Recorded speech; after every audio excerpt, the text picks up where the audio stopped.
What's up? How's everybody doing? I'm doing good. I just wanted to give you guys a chance to miss me. It's been a few days, but I'm back. Just been chilling.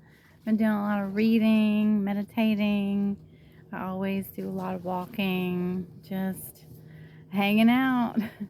I did talk to someone here last night. I made me a little friend or whatnot, which is scarce these days. I'm afraid of using that term. I don't want to jinx myself with the word friend. But anyway, someone who is staying here long term, and they gave me the ins and outs. Found some good bathrooms, some lovely restrooms here. It's not the regular camping restrooms, so you have to get in with some of the people that are in the know and figure the ins and outs to how you want to move on a campground. But there's a lot of people that live here year round. You do have to move every 2 weeks, just kind of like a hotel. They don't want to afford anyone the rights of a resident, so you have to move every 2 weeks. But even still, some people live here year round. I don't think it's that bad. Like, I think RV life would be really cool. Of course, you can live in a tent year round, but I wouldn't want to. But the RV life, not bad. Some of these RVs are nice. So yeah, just depends on how you want to do it. Especially people when they get older, they like to have options. And then if you're living on a fixed income, I think it's $30 a day for a spot with the RV. So compared to mortgage or rent or even property taxes, like that is the way to go. I've got court coming up on Monday, which is should be a quick one, but I always have things to say. But yeah, you guys pray for me on Monday, trying to get some things accomplished. What else has been going on? Not much. Just I'm reading Maya Angelou. I Know Why the Caged Bird Sings, and that is an excellent book. And I just wanted to quote her real quick because she says she has a lot. There's a lot of amazing Maya Angelou quotes. I really love her work, but she says, when you learn, teach, and when you get, give. And that is my main focus here. I have learned a lot from my life experience, and I want to teach others. Also, with whatever God gives to me, I want to give. And it doesn't matter how big or small that contribution may be. Just start somewhere and contribute to society, contribute to loving others. And I posted today about, you know, how people don't know me. There's a lot of people that have opinions about me that don't really know me.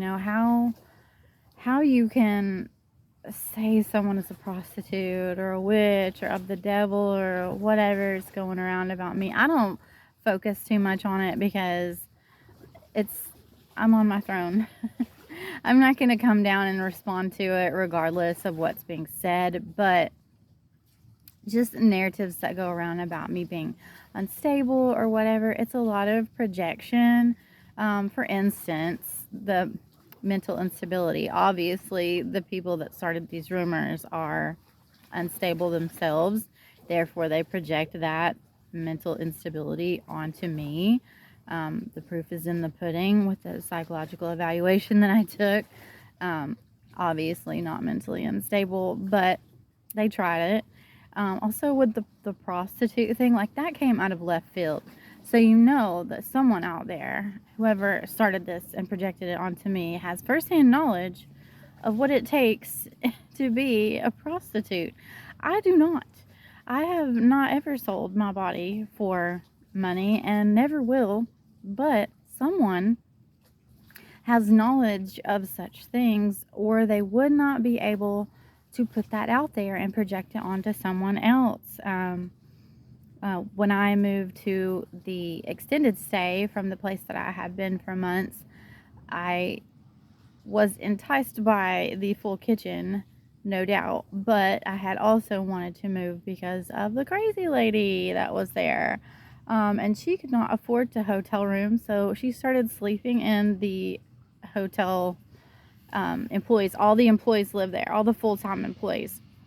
Let me change that. All the full-time employees, there were 3 at least, that lived at the hotel full-time. And one of them is in the room right next to me. And I had mentioned the crazy girl because I have seen her before. She has been around this park actually back last year. And it's funny because I don't even know this person, guys. I don't know this person at all, but they seem to know me very well. And they started sleeping in the hotel employees' room with them. And I asked the guy, "Is this your friend?" And he said, "Sort of." So I kind of got a feeling like they were bartering a little bit. And I just did not want any part of that. And I knew that once they had kicked this person out, that is super weird. The log that was burning last night just started smoking again. And it's not like morning or anything. It is mid-afternoon here, and it's smoking like it just went out. Super weird. Anyway, he had said that he asked her to leave, but then she came back and she's being really loud and screaming ratchet nonstop, and just the energy that I did not want to be around whatsoever. And I don't let anything disturb my peace, hence why I'm here, being part of the serene life right now. But he had said that he had made her leave, but then obviously she was back and still being loud, and sometimes with kids, sometimes without kids, not taking care of the kids, and then eventually sleeping in his room. And I was like, well, obviously you didn't ask them to leave. And I was taking a bath one night, and someone tried to open my door because the safety latch was halfway popped open. So I had heard my door beeping, and I thought maybe somebody was just trying to get into the so weird that log is smoking. There's no way. So weird. Anyway, it's distracting me. I thought maybe someone was just trying to get in the wrong room, like they had their room mixed up with what their key said, and they were trying to open my door because I heard it beeping. But then when I got out of the bath, I saw that the safety latch was halfway open, meaning someone tried to come into the room, but I had the lock on, the safety lock on. So I asked the guy about it, and he said, I asked him to look at the cameras because people had tried to come in my room, hotel staff, to clean a couple of times. So I thought it may have been that, but it was in the evening. It was not when hotel staff usually comes.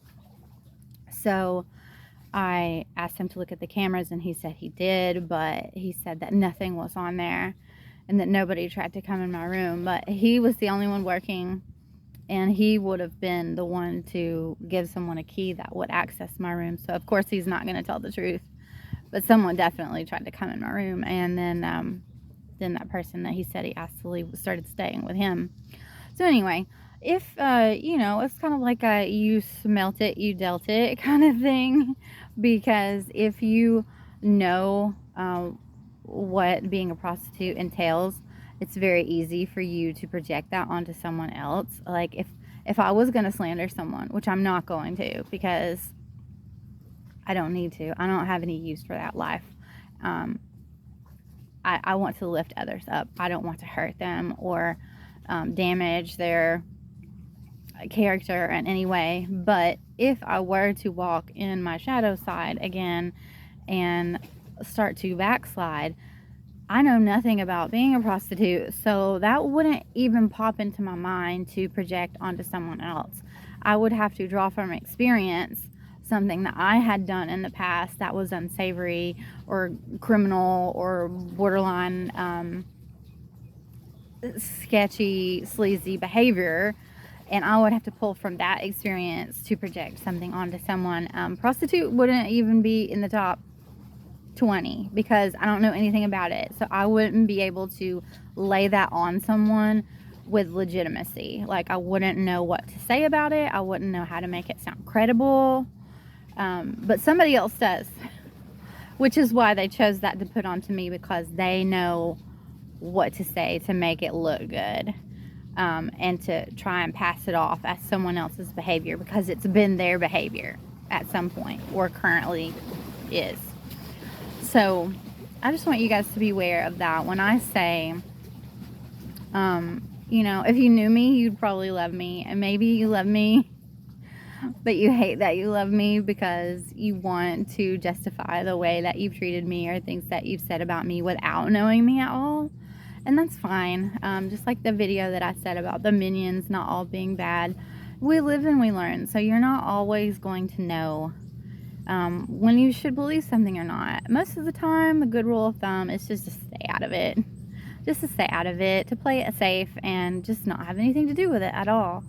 But some people, if you're, in church or your family or your friends, some kind of loyalty exists there already, then you automatically want to jump to be protective of someone and to if they act like they're hurting or they play the victim, you automatically want to jump to their defense, and that's okay to an extent. But once we go through so many things and we hopefully get on the healing path and on our God-given purpose, we will start to use our discernment. If you don't have it, pray for it, and know when someone is one, projecting something onto someone else, two, playing the victim, and three, just be impartial. Just stay out of it. You don't have to feed into every narrative that somebody throws out there. And if someone's running to you with a narrative, then they probably have some kind of ulterior motive anyway. It's not done in innocence. Now, I started this YouTube channel based on wanting to help people, but also to expose the things that were being done to me. And I want to encourage everyone to use your voice, stand in your power, always speak your truth, definitely tell your story, because I know that this stuff has not just happened to me, which is why I want to help other people through it. It's been so unusual, but in seeing other things online, on YouTube specifically, I know that even though it is unfamiliar territory for me, that it has been done widespread to other people, but very little people speak out about it. I would say there's a girl, for instance, and I don't know her name, I'll have to look it up, but she's written a whole book and she does some life coaching online about cults and witches and warlocks and covens and secret societies and things like that.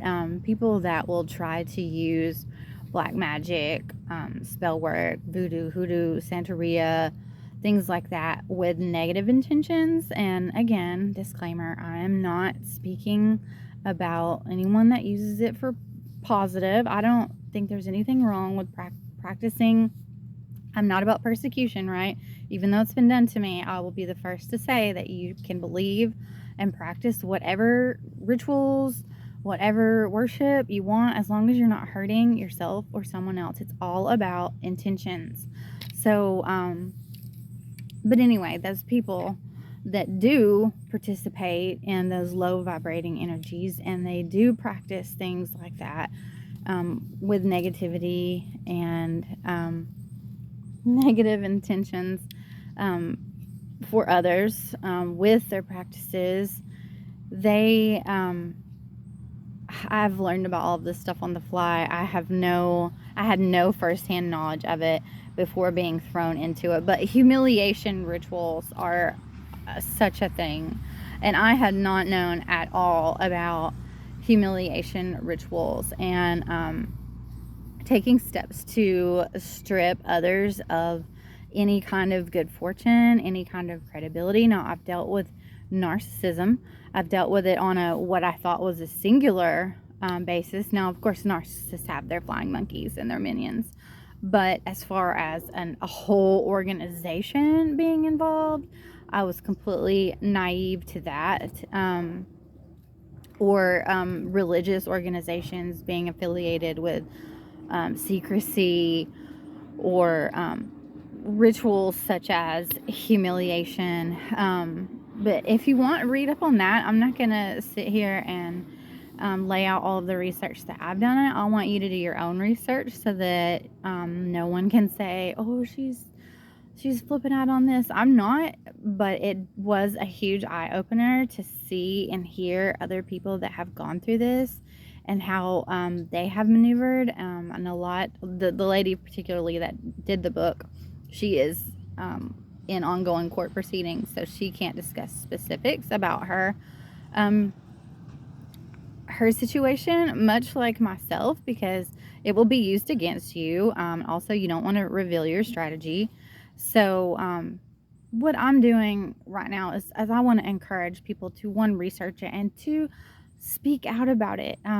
There's a lot of people that aren't going through things like they're going through the stuff, but you're not in a child custody situation. You're not in a situation where you can't speak specifically about your trial or tribulation that you're going through, your season of humiliation as they're trying to, put you through a situation where they want you to give up.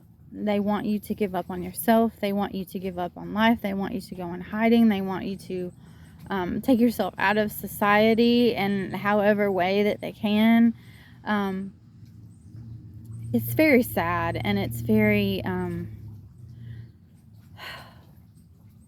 it's just sad, guys. It's sad that people want to resort to doing that to another person instead of putting that energy into themselves, instead of putting that energy into other people to build them up, that they can justify treating others that way and, targeting individuals. I spoke with someone not too long ago about, they asked if they could, I know that they know I have a channel, but they still asked if I wouldn't mind letting them know how I ended up in this situation.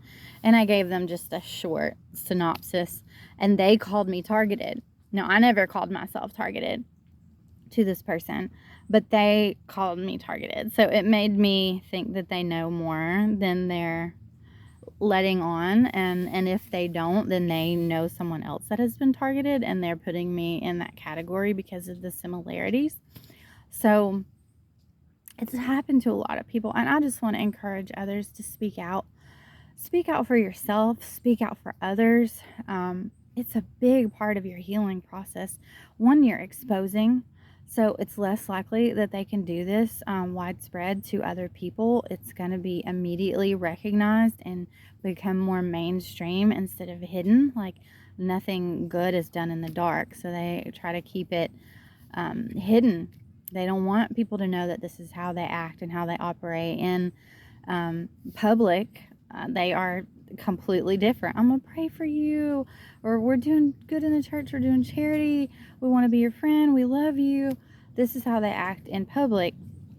So the more that you expose how they act when they're not in public, and that it's being done to lots of people, it's gonna be more mainstream and less likely to fly. Other people are gonna be more aware that you're not crazy like they try to call you. You've seen this before. It's been done to you before. You very much recognize it for what it is.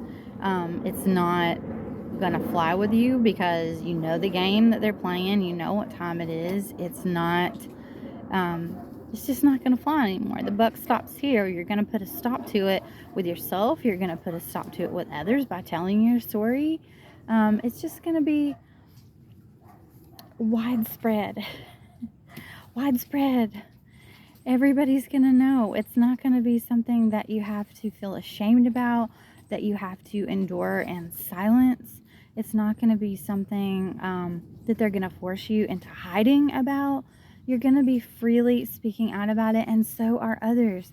I encourage you all to wake up, use your voice, step up onto that podium like I am right now. This is my platform. My platform is my podium.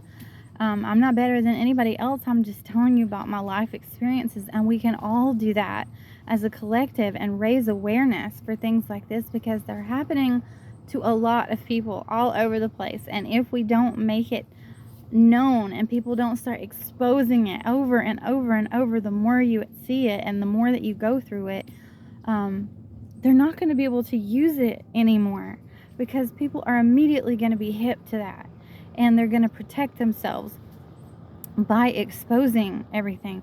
Document, expose it. Don't care about blackmail. Get ahead of it. If there's something that you've done in your life that you're not proud of, put it out there.